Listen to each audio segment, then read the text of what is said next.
It's day 51.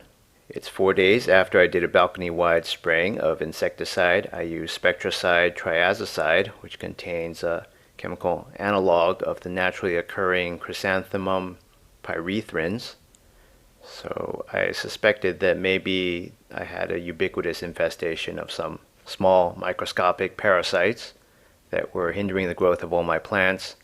That's why I haven't had any updates in a while, or at least that's the main reason I suspect.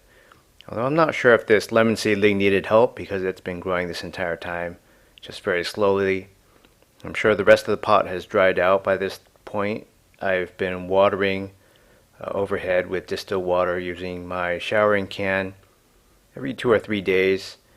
And once in a while, I'll use my squirt bottle and squirt some dissolved Miracle-Gro on the base of this. So I think there's been a significant amount of progress, and as I'll show you later, it's coming along very nicely.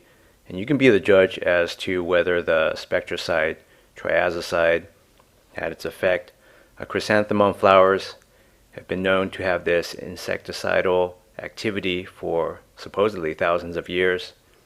And what pyrethrins do is they're a class of organic compounds that target the insect's nervous system. So when insects get sprayed by this compound or they come into contact with it, you know how they groom a lot, then they get poisoned and then they can't move after a few minutes. So this is day 61. You can see there's been significant growth after 10 days.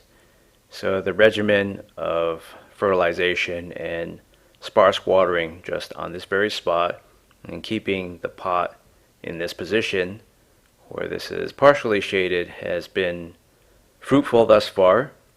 I can't say the same would have happened if I were to have rotated this pot by 180 degrees and exposed this to harsher conditions in terms of receiving more sunlight and just baking in the hot afternoon, summer, early fall sun.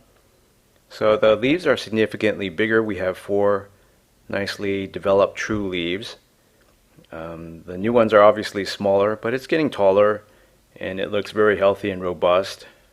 Again, I don't know if the insecticide played a role, but I didn't want to wait any longer and find out and take that risk that whatever was infesting my passion fruit vine would have destroyed everything else.